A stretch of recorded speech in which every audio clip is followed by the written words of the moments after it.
Lost in Wonder, the album by the Grammy-nominated guitarist Cory Wong, is here, and honestly, so far, it feels like a sleeper record.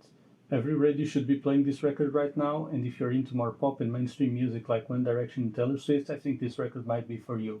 If you want to know more about this record, please keep watching the video. Stay With Me is such a hit radio song. The overall feel-good vibes sets the tone for the record, and I think it's a good starting point to this album.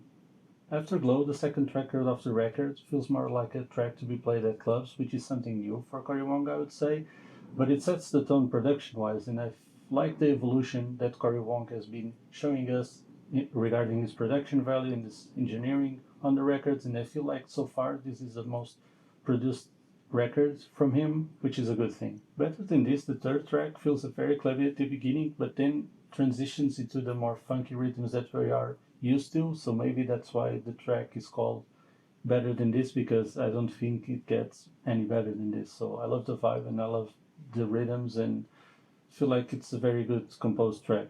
Tongue Tied, the solo on this track is so good. Like, I love the tapping, I love the ending with the double stop section. That is so good and so tasty. Like, I love the melodic choices that Cory Wong does in his rhythm playing, and this track, I think it's a good example of that. Again, this track is super poppy and I feel like every radio should be playing this. It feels like a banger, and I don't know how the Taylor Swift and One Direction crowd would not like this song.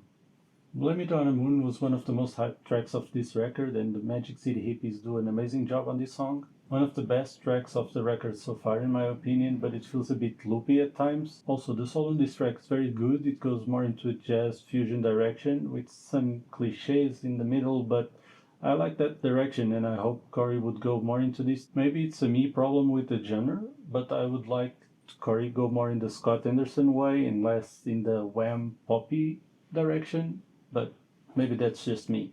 The big payoff is where the record goes in a weird direction. It feels like an experimental track, but doesn't experiment very much. I don't know where Cory was going with this track. It doesn't add anything new. It actually has no vocals, so it kind of confuses me because it has nothing to do with the previous track so far. It goes more in the instrumental direction, which is like some of his previous records did. I don't know where this is going, really. And the following track, One Way Road, seems off as well. It's not a bad track, but it's one of my least favorites because I think he's a guitarist and the record is guitar oriented, but for some reason in this song, almost no guitar. Like, it plays the bass, I almost don't hear the bass as well. The piano takes the leads. And again, I feel a bit confused because it seemed like the album was going in one direction and now it's getting lost in wonder, maybe.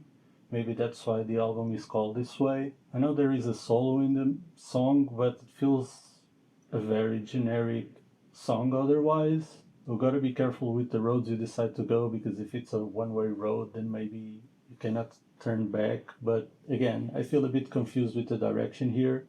So I don't know. All Night Alright is one of the most catchy tunes in the album, but it lacks in the sense that it feels very generic again. And Cory's songs sometimes feel a bit like that. I think he has improved over the years, but sometimes they are a bit loopy and generic, which is a shame. But I did like the vocal work of Taylor Hanson, not gonna lie. This one was refreshing for me in the vocal department. So hats off to Taylor Hanson. Lisa Never Wanted to Be Famous is, for me, the most interesting track of the record. I do feel it's more ambitious than the big payoff, but again, I'm not sure what exactly is it adding to the record.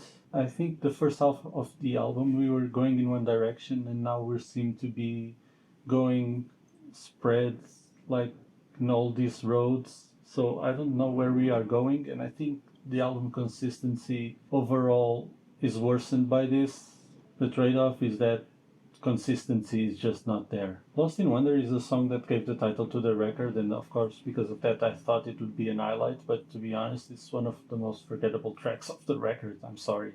Fortunately, Rose's Fate, the following track, is one where I think Cory's playing fits like a glove. That neo-soul vibe with his playing, funk playing, is just top-notch. And from now on, the final track feels like, I hate comparisons, but a hit song from Daniel Caesar. This could very well be in the radio playing right now.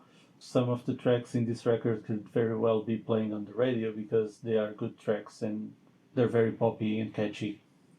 Overall, I do like the record. I think it's one of the best Cory Wong records. I can feel the evolution, you can feel the quality getting better and better over time. I do think it's a well produced and well mixed record, and there are some good songs, but that's where I feel like it's still lacking something. I know Cory is a great player, his tone is amazing, his technique is amazing, but as a songwriter, composer, I feel like the tracks just aren't there yet. For me personally, I also like when he goes in the more jazz fusion direction. Again, for me, I would like him to explore more of that, but that is less commercial. And this record feels more commercial than any of the previous records he did. For me, his favorite record was with the Dirty Loops, the Turbo record, but his last record for me did nothing. Honestly, it felt generic, and this is a big improvement from that. So I would say overall this is a good record. I hope it plays on the radio. It has a feel good vibe, it has a summer vibe, and yeah, I enjoyed it. If you watch until the end of the video, thank you. You are a true OG, and let me know in the comments what you think about this record.